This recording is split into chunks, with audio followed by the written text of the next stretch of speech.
Bienvenue du coup dans ce webinaire de mars. On se retrouve du coup ces mois-ci pour parler du coup de nos plans techniques, plus précisément du coup pour les plans de pièces à sceller, pour la création de vos piscines.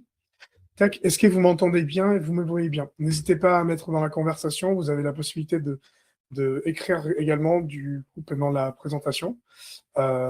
Si vous avez des questions, s'il y a des choses que vous voulez qu'on revoie, donc n'hésitez pas à poser vos questions, j'essaierai de répondre au mieux et au fur et à mesure du coup de la présentation. De toute façon, à la fin de la présentation aussi, je vous enverrai le replay de la présentation aujourd'hui.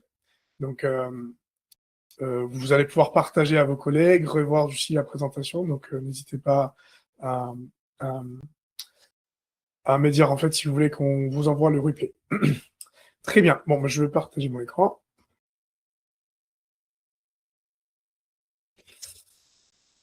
Alors, donc, aujourd'hui, comme je disais, on va parler de comment réaliser un plan technique de vos pièces à sceller quand vous allez réaliser votre bassin dans le logiciel.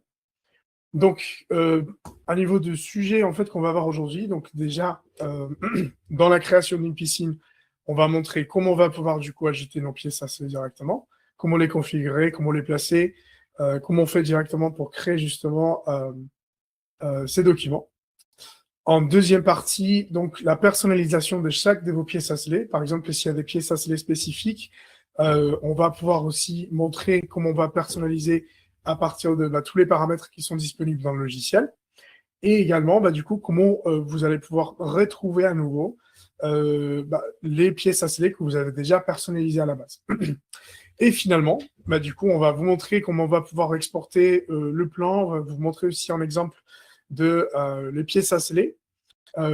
Et aussi également, je vais vous partager une bonne pratique en fait justement pour l'export, que ça soit un export et vous ne retrouvez pas de problème à la fin. Ok, c'est parti. Donc d'abord, donc pour la première partie, je vais vous montrer du coup comment on va ajouter les pièces à sceller au bassin. Donc je vais vous montrer directement dans le logiciel.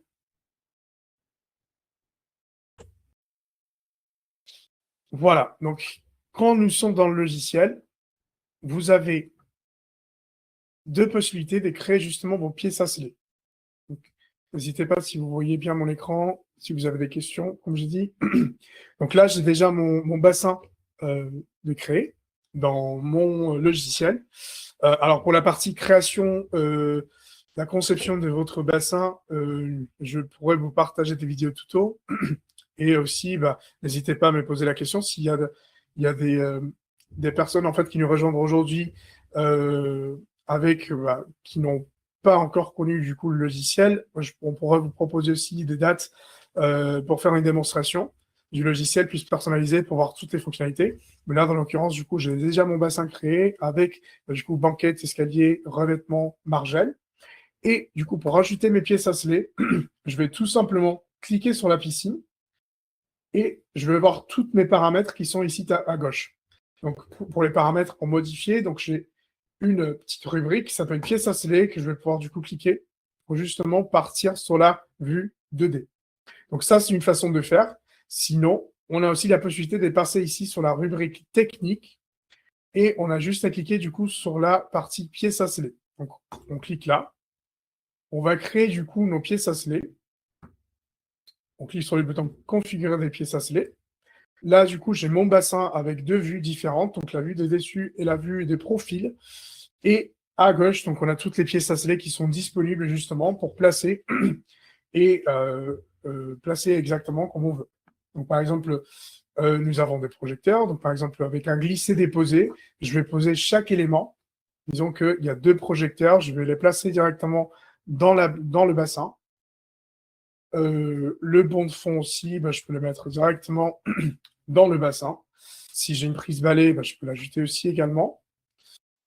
Mon skimmer, j'ajoute mon skimmer avec un glisser-déposer. Et aussi, on a des bus de refoulement qu'on peut par exemple ajouter directement à notre banquette.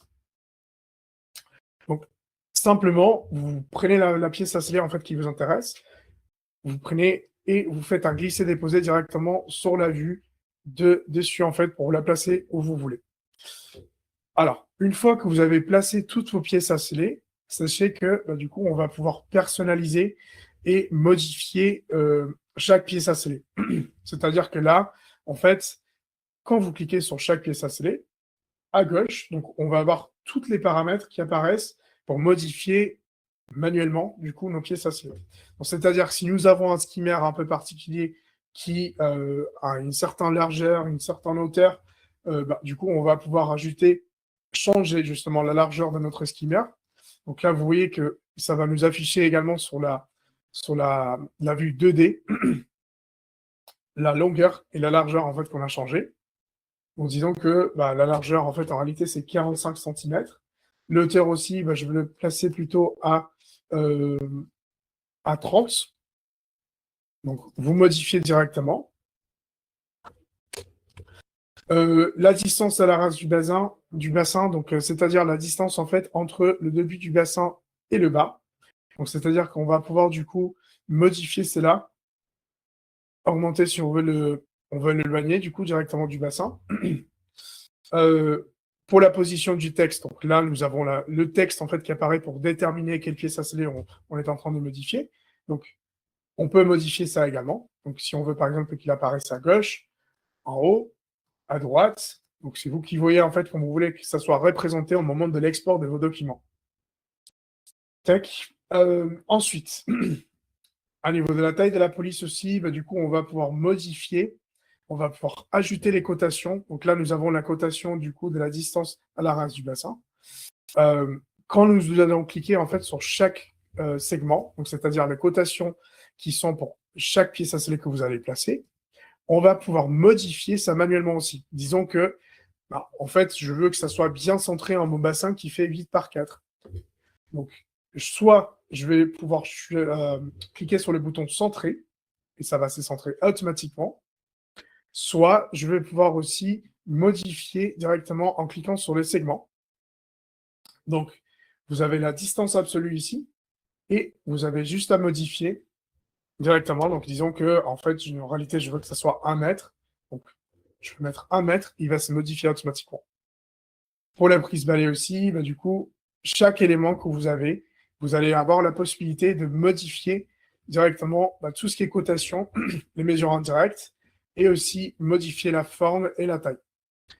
Alors là, j'ai ajouté du coup tout ce qui est projecteur, prise balai, bande de fond, bus de refoulement et skimmer. Mais des fois, on a des objets en fait qui sont ajoutés aussi par demande de nos clients, comme par exemple une nage contre-courant, d'autres éléments en fait qu'on va ajouter. Donc, on vous a mis un petit objet que vous allez pouvoir modifier en tant que forme, largeur, hauteur, voilà. Donc, vous allez également le placer où vous voulez. Il apparaît du coup directement sur le plan technique qu'on est en train de créer. Et ensuite, du coup, quand on clique sur l'objet, nous avons le paramètre qui apparaissent aussi, qui va nous permettre aussi de modifier chaque élément. Donc, disons que on veut nommer cet élément. Donc, il s'agit d'un nage courant. Donc, on a juste à le nommer directement. On peut changer la taille du texte. On peut également, comme les skimmers et tous les éléments, modifier du coup la distance à la race du bassin si on veut se rapprocher. Si on veut que la forme de l'objet en fait soit plutôt un cercle plutôt qu'un carré, du coup on peut le modifier aussi. Et également du coup le positionnement comme on l'a fait pour tous les autres éléments. Donc ça c'est très important si jamais vous voulez en fait ajouter une pièce à sceller, un élément, un objet en fait qui n'est pas présent, par exemple une alarme, du coup le nage contre courant. Donc il y a plusieurs éléments en fait qui sont disponibles et qui vous allez pouvoir modifier avec cet objet-là. Tac. On peut aussi dire si on veut afficher ou pas les cotations. C'est-à-dire que là, quand j'ai cliqué en fait sur le nage contre courant, je voulais cacher en fait les cotations pour que ça apparaisse pas du coup directement dans mon PDF. Donc, soit je peux déterminer l'affichage ou cacher justement les cotations qui apparaissent. C'est vous qui voyez du coup, et vous pouvez sortir du coup deux PDF dans les cas où vous voulez un PDF juste avec les positionnements, avec les noms de chaque élément, et un autre PDF, par exemple, avec toutes les cotations, ou juste les cotations en particulier. Donc, ça va vous permettre aussi de afficher ou cacher les cotes. Alors, quand nous allons recréer à nouveau une nouvelle piscine, et disons que vous allez utiliser les mêmes objets que vous avez créés déjà, par exemple le nage contre-courant que nous avons utilisé ici, mais vous ne voulez pas passer à nouveau en fait par l'objet et devoir le retrouver, modifier la taille, pareil pour tous les autres éléments. Vous allez pouvoir sauvegarder chaque pièce à sceller que vous avez modifiée directement dans le logiciel en l'ajoutant ici dans vos favoris. Donc il faudrait juste cliquer sur la petite étoile qui apparaît dans le logiciel. Donc disons qu'on veut ajouter par exemple le nage, l'objet en fait qui représente notre nage contre-courant à nos favoris pour le retrouver plus facilement. Donc, on va cliquer juste tout simplement dans nos favoris. On peut changer les noms. Ça va garder du coup les noms que nous avons mis. On valide. La pièce à sceller a été bien ajoutée du coup à vos favoris. C'est-à-dire que quand nous allons revenir du coup sur le positionnement, sur toutes les pièces à sceller qui sont disponibles, on a juste à cliquer sur nos favoris. Et donc là, nous avons tous les éléments que nous avons sauvegardés en favori pour ne pas devoir le recréer, modifier à nouveau et nous faire gagner du temps. Donc là, par exemple, si je supprime la nage contre-courant et je veux utiliser du coup la nage contre-courant que j'ai utilisé, j'ai juste à positionner celle-là et elle va être mise directement dans mon plan technique. Tac.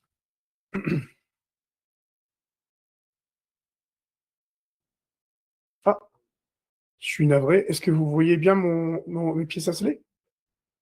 J'ai vu en fait que vous avez posé la question et je ne sais pas si vous voyez bien du coup les...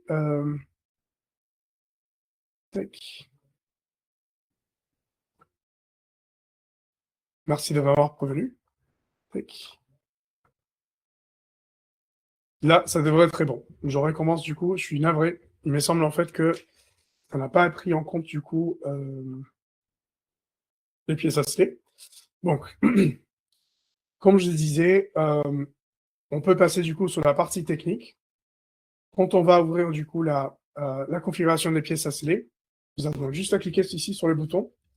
Et après, du coup, nous avons toutes les pièces à sceller. Donc, je vais supprimer toutes les pièces à sceller pour vous montrer, vu que ça ne s'est pas affiché du coup lors du partage. Tac.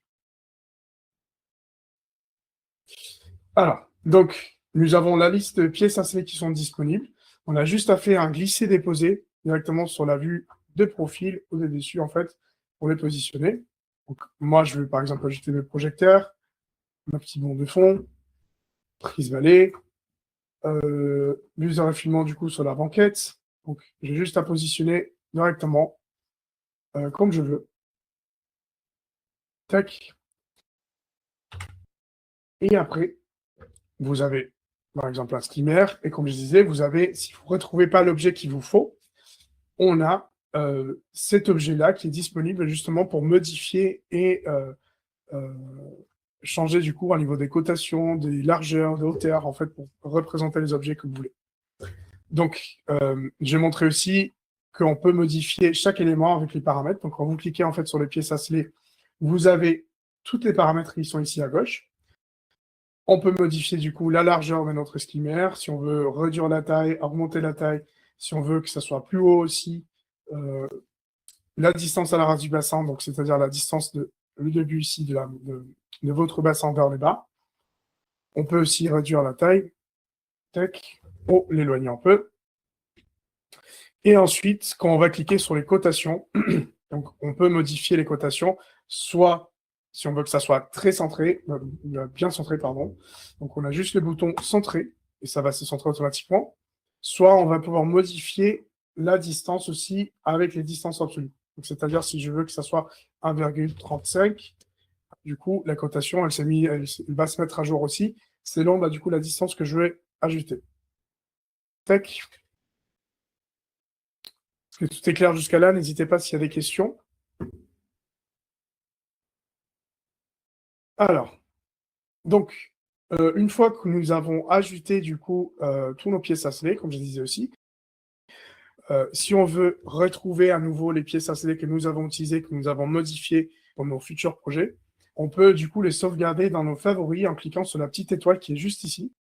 Et donc, on a la possibilité de les ajouter directement ici. Donc, vous mettez le nom, nage contre courant. Vous validez. Et ensuite, du coup, nous avons à retrouver directement dans nos favoris les objets qui sont ici. Donc, comme nous avons ajouté notre nage contre le courant, on a juste à glisser, déposer l'élément, et il va se positionner automatiquement, en fait, où on l'a placé. Et à nouveau, du coup, on peut modifier les cotations. Une fois que nous avons fini, du coup, avec le bassin, donc sachez que si vous voulez montrer à votre client, pour qu'il y ait une visibilité, en fait, sur la conception de la piscine que vous avez créée, donc les pièces à sceller sont visibles. Pour ceux qui connaissent le logiciel déjà, ça a été changé il n'y a pas longtemps. Donc, vous allez avoir une visibilité sur chaque pièce à sceller pour montrer à votre client et montrer comment ça va être représenté en réel, du coup, dans sa piscine. Une fois que nous avons fini ça aussi, donc, on va pouvoir l'exporter. C'est-à-dire que on va sur la partie technique, on va cliquer soit sur les boutons ici, générer PDF, ou soit si on est sur la partie conception, on peut revenir là, configurer les pièces à sceller. Ça nous amène encore une fois sur la partie 2D que nous avons configurée. Et on a le bouton ici à droite, en bas, pour générer les PDF. Donc, vous enregistrez, vous mettez dans le dossier de votre préférence. Et une fois que vous avez enregistré, tac, il y a une petite fenêtre qui va s'ouvrir en fait avec toutes les informations qui vont apparaître justement dans le document. Parce qu'en fait, il faut savoir que le document technique aussi, il va avoir vos informations avec votre logo, le nom de votre entreprise, les noms et prénoms en fait de votre client, le téléphone, l'adresse, donc toutes les informations que vous avez mis. Vous exportez en PDF et du coup ensuite nous avons le PDF qui vient s'ouvrir. C'est-à-dire que nous avons une visibilité sur plusieurs types de vues. Donc là, nous avons la vue des dessus, la vue des profils aussi. Après, nous avons un zoom sur chaque pièce. C'est-à-dire que chaque pièce que nous avons modifiée au niveau de la distance de la race du bassin, la largeur, ça va être représenté du coup directement dans le fichier que nous avons exporté. Donc, ça serait, c'est très pertinent du coup pour partager à vos artisans, pour les chantiers du coup, si vous voulez qu'il a toutes les informations pour qu'il puisse du coup positionner correctement la pièce à sceller lors de la conception de la piscine, la construction pardon. Donc ça, vous allez pouvoir exporter en illimité à niveau des vos pièces à sceller. Est-ce qu'il y a des questions jusqu'à là?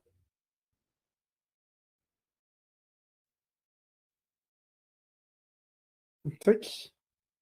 Ok. Très bien. Alors, donc, pour revenir du coup sur la présentation, nous avons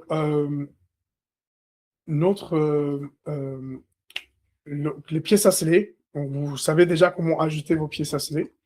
Vous savez aussi également comment les exporter en PDF. Et maintenant, en fait, au niveau des bonnes pratiques, donc, très important du coup pour le bon export de vos documents. Donc, sachez que pour les bons remplissages en fait de vos documents, que ce soit des déclarations de travaux, les plans techniques, les plans paysagers, on conseille en fait de faire les exports en fait en PDF avec du coup Chrome, donc Google Chrome ou Firefox. Donc, c'est bien vérifier dans votre ordinateur que vous avez bien configuré comme application par défaut, en fait, pour l'ouverture de tout document, tout fichier PDF. Ça, vous allez pouvoir le faire directement dans votre ordinateur. Je vais vous montrer comment on fait. Tac. Alors, donc, vous allez dans votre ordinateur, vous allez dans vos paramètres.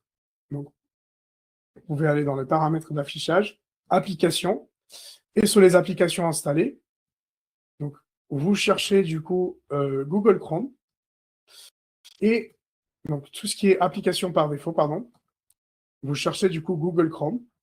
Donc, simplement, vous cherchez Google Chrome, et après, vous avez toutes les paramètres en fait à choisir pour justement mettre en avant les, tout ce qui est le mettre comme navigateur par défaut, les ouvertures de PDF, comme vous voyez là. Donc, n'hésitez pas à bien mettre en avant, du coup, Google Chrome ou Mozilla Firefox pour vous éviter d'avoir de problèmes dans le futur. D'accord? Tac. Alors, tac. Est-ce qu'il y a des questions? Je voulais aussi en profiter pour vous en parler un petit peu du mode écho. Donc pour ceux qui utilisent le logiciel, donc nous avons sorti récemment du coup une version light du logiciel qui va nous permettre en fait de travailler avec des ordinateurs qui sont moins puissants. Donc c'est-à-dire que vous allez pouvoir en fait euh, travailler avec un ordinateur qui n'a pas des cartes graphiques dédiées et qui date des plus des 5 ans. Donc l'idée du mode écho, c'est que c'est une version light du logiciel, c'est-à-dire que vous allez travailler sur un rendu visuel moins beau, donc moins qualitatif, mais par contre, ça évite tout ralentissement, les plantages du logiciel, pour ceux qui utilisent un ordinateur qui n'est pas adapté du coup au logiciel. Donc n'hésitez pas à tester les modes écho et nous faire des retours là derrière. Donc pour savoir si qu'est-ce que vous en pensez, si vous retrouvez des ralentissements à nouveau, même si vous utilisez le mode écho.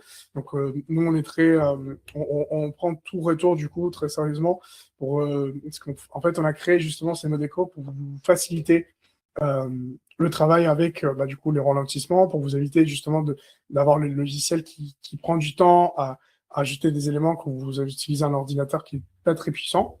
Donc n'hésitez pas à nous faire des retours là-dessus. D'accord? Tech. Alors, pour vous faire un petit rappel aussi, à niveau tous les éléments qui sont disponibles, en fait, si vous avez besoin de nous contacter. Donc, vous avez des projets d'entraînement qui sont disponibles dans le logiciel pour vous entraîner. Si vous voulez vous lancer, avant de vous lancer avec un vrai projet d'un client, on vous met ça à disposition. Des vidéos tuto, vous allez retrouver aussi une vidéo tuto disponible concernant du coup les pièces à sceller. On fait un webinaire par mois aussi également, où on va partager des astuces, expliquer comment réaliser certains éléments, partager des nouveautés aussi, parler des nouvelles fonctionnalités qu'on va sortir au fur et à mesure. Et aussi pour vous rappeler qu'il y a les supports, donc c'est-à-dire qu'on vous accompagne, on ne vous laisse pas à l'abandon. Et vous allez pouvoir nous contacter soit par chat, soit par téléphone, soit par mail. Donc n'hésitez pas à nous contacter si jamais vous avez des questions, si jamais vous avez des difficultés, si vous voulez qu'on revoie des choses ensemble. Donc nous, on est disponible, que ce soit moi, mon collègue Pierre ou ma collègue Emma, on sera disponible du coup pour vous aider. Et si jamais vous pensez que vous avez besoin d'une formation un peu plus poussée, de 1 heure, 2 heures, en fait, pour revoir certaines choses, répondre à certaines questions plus techniques. Donc, on propose aussi des formations payantes que vous allez pouvoir prendre depuis votre espace en ligne. D'accord? Alors, je réponds à vos questions. Alors, j'ai une question de Madame Février. Alors, vous avez un problème avec les couleurs. Ok. Alors, pour votre problème de couleurs, essayez de regarder. Tac, je vais ouvrir le logiciel à nouveau pour vous montrer. Donc, quand vous avez un problème des couleurs, essayez de regarder en fait si en changeant l'horaire, qui se trouve juste ici. Tac. Ah, attendez, je pense que ça s'affiche pas du coup le logiciel. Voilà, ok. Donc, quand vous êtes dans le logiciel et vous avez votre projet et vous pensez que, vous voyez en fait que, par exemple, la couleur de revêtement ne correspond pas, des fois, c'est juste en fait l'heure en fait du projet qui a changé. Donc, essayez de modifier. Là, vous voyez, je change à 10 heures, 11 heures, et du coup, les tonalités et les couleurs en fait vont être modifiées également. Donc il y a ça aussi. Il faudrait voir aussi si vous avez des problèmes en fait avec, pas de problème, mais vous avez un autre type de qualité en fait qui est ajouté. Mais dans vos paramètres qui se retrouvent ici à gauche, donc vous allez pouvoir aussi changer la luminosité de votre projet à tout moment, la saturation pour les couleurs, les contrastes aussi. Donc vous allez pouvoir modifier ces éléments-là pour changer la couleur, que ça correspond mieux en fait à ce que vous cherchez. Tech. Je vous laisse essayer de modifier déjà l'heure en fait et aussi regarder dans les paramètres si ça ça vous aide. Et n'hésitez pas à revenir vers moi si vous voulez qu'on revoie ça ensemble, on peut faire une prise en main. D'accord? Tac, est-ce qu'il y a d'autres questions? Très bien. Bon, bah, je vous remercie à tous en fait pour votre présence. Comme je dis en fait au début, donc je veux partager le replay de, du webinaire. Donc n'hésitez pas, si vous avez des questions, on reste disponible. Et je vous dis une très bonne utilisation du logiciel et une très bonne journée à vous.